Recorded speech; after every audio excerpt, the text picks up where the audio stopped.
JBS presents a television exclusive, The Dershow with Alan Dershowitz.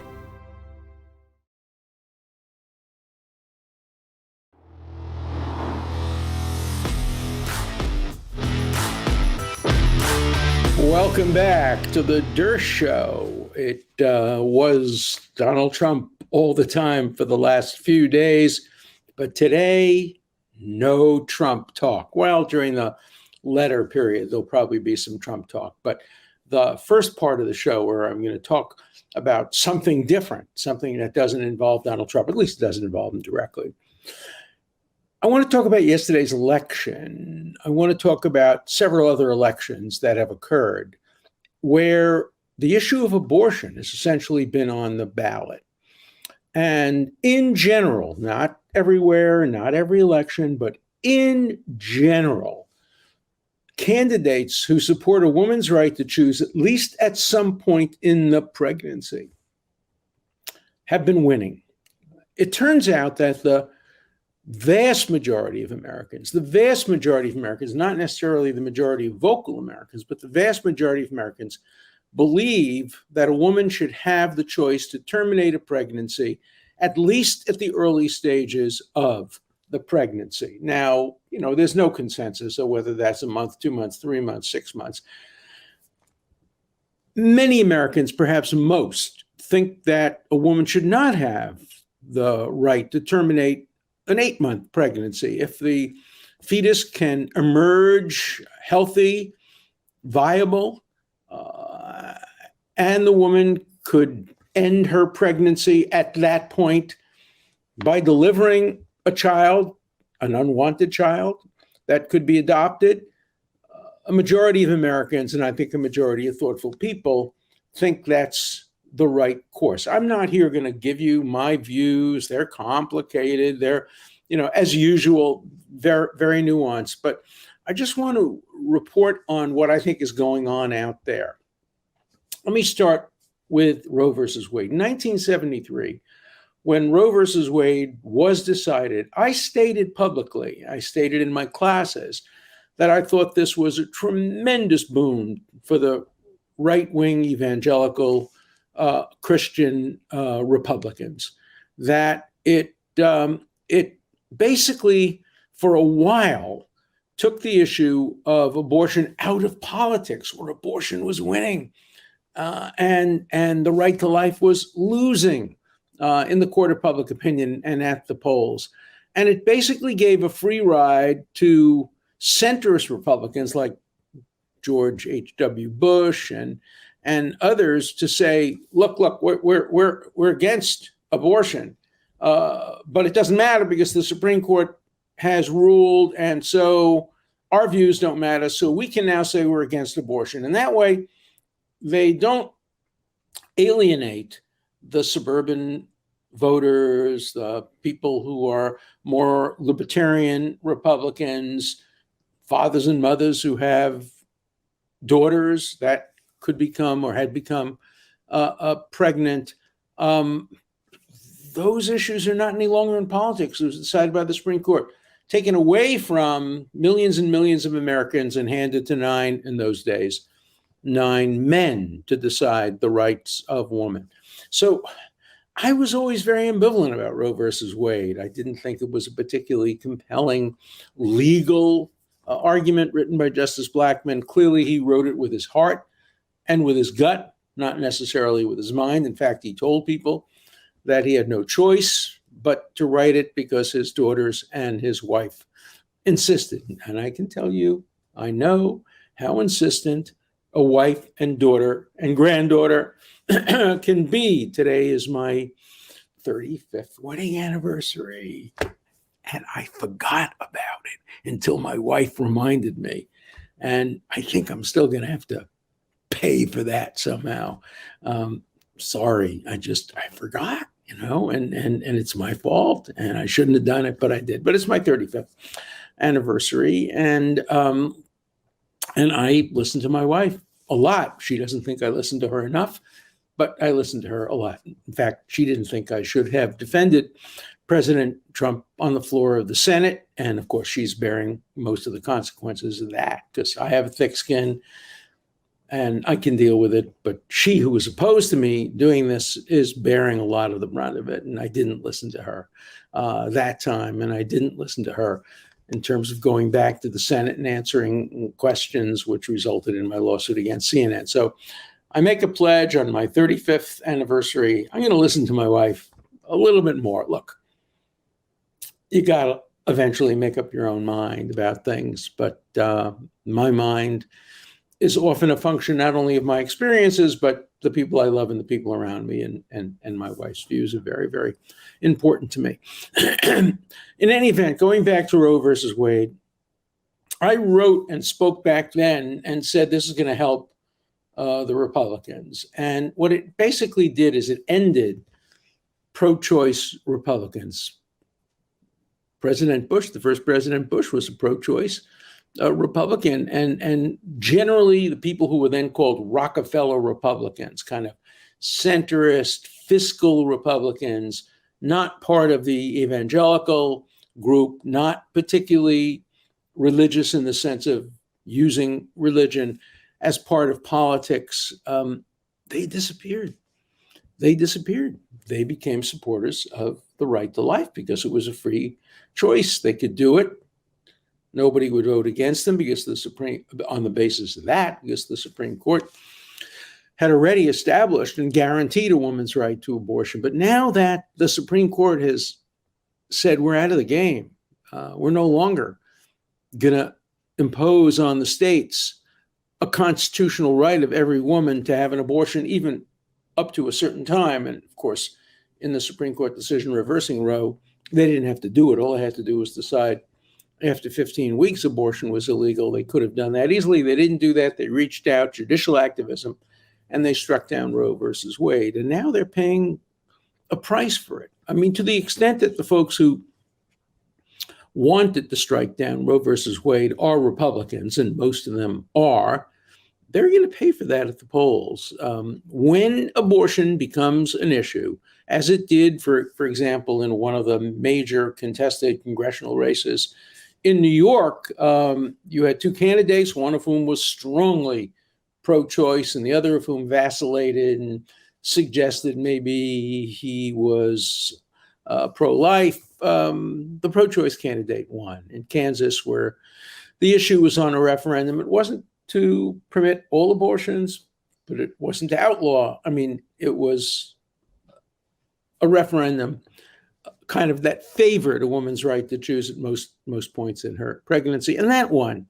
And I predict here and now that in most, not every state, I'm not predicting what's going to happen in Mississippi and Alabama, but I am predicting what's going to happen not only in Kansas, but in many states like Kansas, which tend to be Republican, but not overwhelmingly Republican. I think that's going to be true in Pennsylvania. I think it's going to be true in many, many other states that have been, close at the ballot. I think the overruling of Roe versus Wade may very well tip the balance in favor of candidates who at least support the woman's right to choose abortion at some stage in the pregnancy. Now, the debate generally has been very extreme. The most vocal people on both sides, on the one hand, are the right to lifers who say the moment of conception is the moment when life begins, and a one-day-old zygote is no different than a 14-year-old teenager. I mean, that is an absurd view. It's an absurd view legally. It's an absurd view medically. It's an absurd view religiously.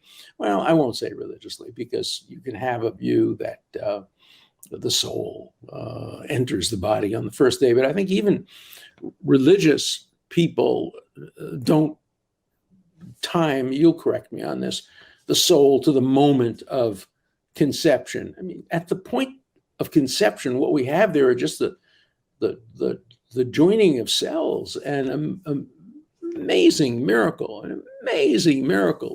I've never thought evolution ever fully explained procreation. I believe in evolution, obviously, but I don't think it explains everything. Procreation is one of those things it doesn't explain. And, if you ever want to make the case for miracles and for God, I think procreation is the place to make it.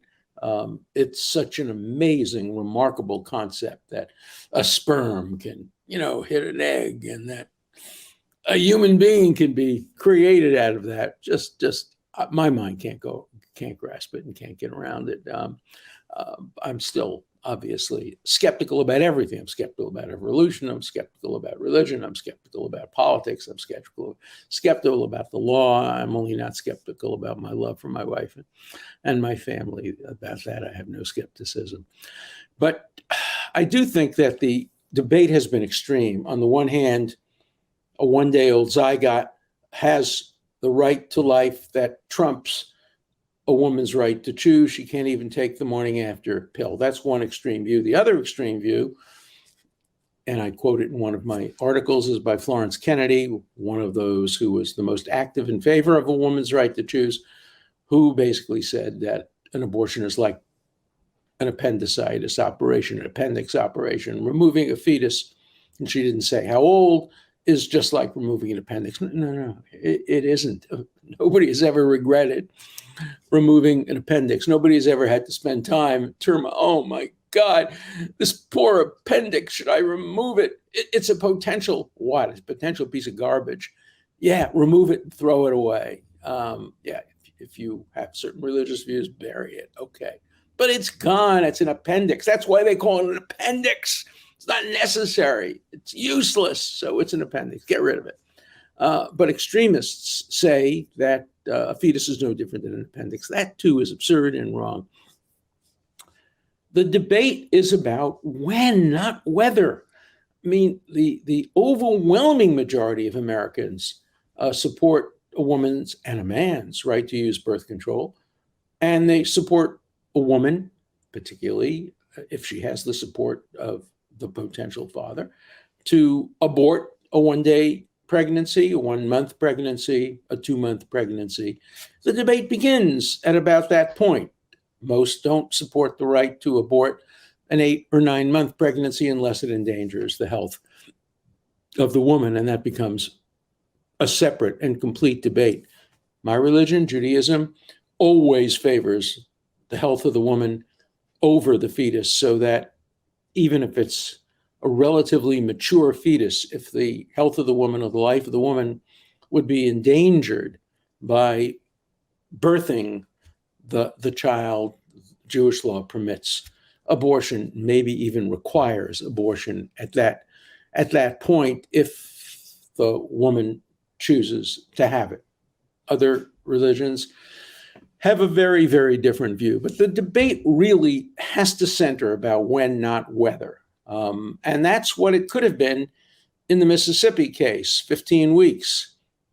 That's an interesting time. I would make it much, much longer, but many women could have abortions within 15 weeks. Some women are not even aware that they're pregnant in 15 weeks, particularly when you have very poor and very uneducated people.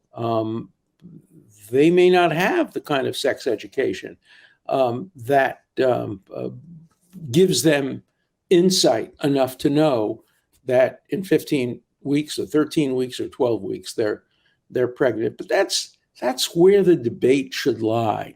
And when reasonable Republicans say that, they're not going to lose at the polls because of that. But when they say right to life begins at day one, they're going to lose. They're going to lose. Just as I think Democrats are going to lose if they say a woman's right to abortion is absolutely unlimited and she could abort in the 9th month. That just will be a losing argument. Americans are rational. They're less polemical than the extremes. The extremes are always very polemical and they get the most play. Obviously, the media loves focusing on the extremes. That sells soap, that sells commercials. That's what CNN has done for years. Breaking news, breaking news. Somebody was run over on the street dog bites man, man bites dog. Breaking news. CNN has now announced it will no longer use the logo breaking news for minor events. It will reserve it for serious events. It doesn't want to be any longer accused of crying wolf. But it's the media that tends to make the abortion debate into a zero-sum game, an all or nothing game. And life is rarely a zero-sum game. Yeah, if you're in the basketball playoffs and it's the New York Liberty, versus Chicago, one's going to win and one's going to lose. I was rooting for the Liberty. They lost. That's a zero-sum game. They're going home. The Red Sox are losing. The Boston Celtics got to the finals and lost. The Patriots season is beginning. Those are zero-sum games. Abortion is not a zero-sum game. Most political issues in America are not zero-sum games. There are some easy ones, very easy ones. Ukraine is an easy argument intellectually. Russia is wrong. Ukraine is right. Is Ukraine perfect? No, far from it. But is Russia completely wrong? Absolutely. Perfectly wrong? Absolutely. That's easy. There are other issues that are easier, political issues, but gay marriage is an easy issue. Nobody should be opposed to it. It's nobody's damn business whether one man, one woman marry people of the same gender. None of your business. Interracial marriage, none of your business. Birth control, none of your business. Easy issues. Abortion, hard, difficult, nuanced, complex, controversial issue. And one of the interesting things about Roe versus Wade, it doesn't seem to have changed anybody's mind. Unlike Brown versus Board of Education. Before Brown versus Board of Education, a very substantial percentage of people, particularly in the South, but all over the country, believed in segregated education and believed in segregation generally, segregated housing, segregated education, segregated sports. Many believe that. Remember, people forget baseball was segregated until I went to Ebbets Field and saw Jackie Robinson play for the first time. I actually have a photograph of Jackie Robinson's first at bat. In any event, a lot of people were against integration. And when Jackie Robinson played, players on the other team, particularly the Philadelphia Phillies, but many teams booed him and mocked him and yelled racial comments at him. That changed. Almost nobody's in favor of segregation today. Almost nobody would say, certainly no candidate, we believe in separate schools. Oh, there are some black leaders who would. We believe in separate schools at Berkeley. There's separate housing, not sponsored by the university, but outside the university. Separate housing for blacks only.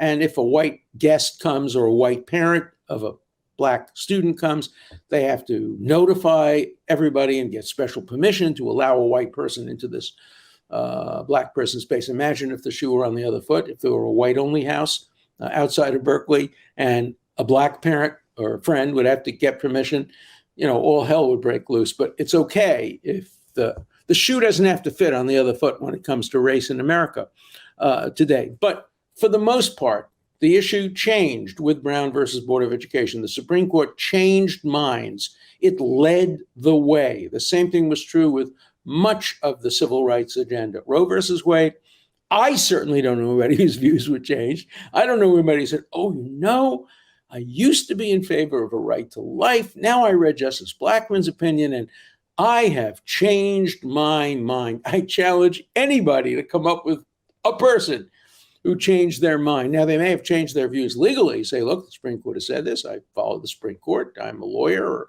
I abide by the rule of law.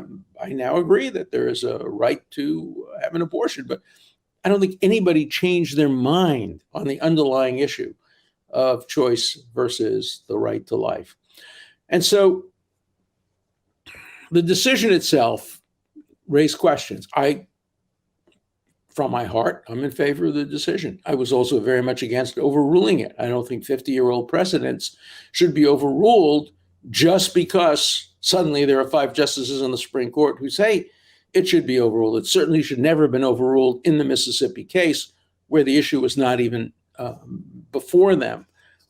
So again, nuance. I can believe an opinion may have been wrong when decided, but should be followed, especially a case like abortion, where it wasn't that wrong. If it was wrong, it was a close case. Reasonable people could support the decision. Reasonable people could oppose it. Justice Ginsburg supported the decision, but not the reasoning. I think I'm in that camp as well, but others have different views, and those views are certainly acceptable. The point I want to make here, and the point I made in 1973, and the point I made in 2001 in a book I wrote called Supreme Injustice, was that this decision overruling Roe versus Wade is going to backfire politically. It may even impact the current midterm elections. Yesterday, we had the primaries in Florida and in New York. My candidate in Florida lost. My candidate in New York lost. Don't count on me for political advice. But those are the primaries. The general election occurs, obviously, in November. The predictions are that the Democrats will narrowly lose the House and narrowly hold on to the Senate. You didn't hear that from me. I'm just reporting what the predictions currently are based on the polls. Prior to the overruling of Roe versus Wade, it seemed like the Democrats would lose overwhelmingly in the House. That doesn't look like that's anymore. Is that a result of the overruling of Roe versus Wade? I can't tell, and I'm not even sure pollsters will be able to tell. But if that trend continues, then I think we'll be able to assert with confidence that the overruling of Roe versus Wade did not help the Republican Party. All right, let's turn to some letters. Here, let me start with just two that state exactly opposing points of view. I wish you wouldn't encourage hate by showcasing it. If you want less of thumping, starve it. That was one point. The second point was, it's important to let people know what kind of bigotry you're dealing with. It's sad, but we need to know. Look, I opt for the latter. I think you need to know. I don't want to overdo it, and I don't want to give publicity to the people. Not only do I get these emails, I get phone calls. I mean, the hate that's out there is absolutely unbelievable. And some of it is anti-Semitic. Some of it, on the other side, is anti-white. Some of it is anti-lawyer. There's so much of it. But can't people just stop hating? Who was it? Rodney King, who said, can't we just get together? Or what I said to Larry David, can't we just talk? No, you're disgusting. You patted Mike Pompeo on the back. I'll never talk to you. You're disgusting. So, that's the attitude that we're getting today. And that's the attitude reflected in my letters. And I hope that will not continue. Okay. I disagree with you politically, but I have a lot of respect for your integrity. You remind me of John Adams. Well, thank you. That's really, really a high compliment. Well, the early John Adams, the early Elvis, the late Elvis, I would be happy to be identified with your early John Adams, the lawyer who defended the people who were accused of the Boston Massacre. President John Adams, not so much. He was instrumental in getting the Alien and Sedition Act passed. The later John Adams, who had the great exchanges with Thomas Jefferson, especially the last exchange when they were both on their deathbeds. They died on the same day, 50th anniversary of the Declaration of Independence, exact same day. And I think Adams' last words in his letter were, Jefferson still lives. So maybe Adams lived longer, Jefferson lived longer, but they died on the same day. Again, if you want to really make the case for God, you would probably see something significant that God brought to heaven on the same day two opposing founders of the United States, both of whom wrote the Declaration of Independence, but moved in very different directions. So thank you for the comparison to John Adams. It's a great compliment. Okay. Professor, does Joe Biden have the constitutional right to forgive a debt owed to the federal government without congressional approval? That's a really good question. Is the debt owed to the federal government, or is it owed largely to the banks and financial institutions. Well, does he have the right to forgive that? I think it's more complicated. I'm not so sure he has that power. I think it'll probably be challenged. The question is who has standing to challenge it. It should have gone through Congress. It would have been much better to go through Congress. Again, here, this one is a zero-sum game. If some kid owes $100,000 and doesn't have to pay it, some institution is losing $100,000. You can't just print an additional $100,000 and give it to the kid. Well, some people think you can, but that won't happen. Please discuss the ethical and legal issues arising from all the leaks, the DOJ regarding the Mar-a-Lago search. Well, first, you have to determine who was the source of the leaks. I've had a lot of cases with leaks, and sometimes it's one side, sometimes it's the other, sometimes it's an agent at this level, sometimes it's a chief, sometimes it's a prosecutor. I know that is true. I have seen prosecutorial leaks. I've litigated prosecutorial leaks, and I think it's very, very important to hold people responsible for their leaks. Okay, this is a good one. In light of your statement that a president should not press criminal process against a future opponent, what about a president and the DOJ investigating a candidate from another party? This is what happened in 2016. Should we have a rule similar to the one you stated, that there should be no investigation unless the nature of the crime meets the Nixon standard? And please do not go to dust quickly. This is from that guy the other day who wanted me to go to dust. I think we need some institutional change. I think it might be useful to have Congress pass a statute saying that anytime an incumbent administration is investigating the opposing administration, particularly somebody who might run for president, an institution outside of the Justice Department should do the investigation. Call them special counsel, call them special office for non-political investigation. And I think ideally, the investigator, the chief investigator, should come from the party of the person being investigated. So, for example, if the decision is made maybe to prosecute Donald Trump, I don't think that decision is going to be made. But if it were to be made, I think it would be much wiser for the Attorney General to appoint a moderate, centrist Republican with, take, for example, David Souter, who was a justice of the Supreme Court, appointed by a Republican president. And there are many other people like that, moderate Republicans, so as to make sure the issue is not completely partisan. And then that special counsel would make a recommendation to the Attorney General. Now, we now know that there was a recommendation to the Attorney General not to prosecute President Trump in 2019. There was a movement afoot to prosecute him for obstruction of justice over the Russia stuff. And a thorough investigation was conducted, and the decision was made not to prosecute him. Now, that was by, obviously, a Republican Justice Department. Now we have a Democrat Justice Department.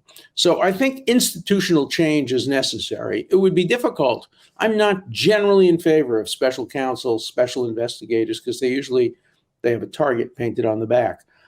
So I think that's perhaps the right approach. See you next week.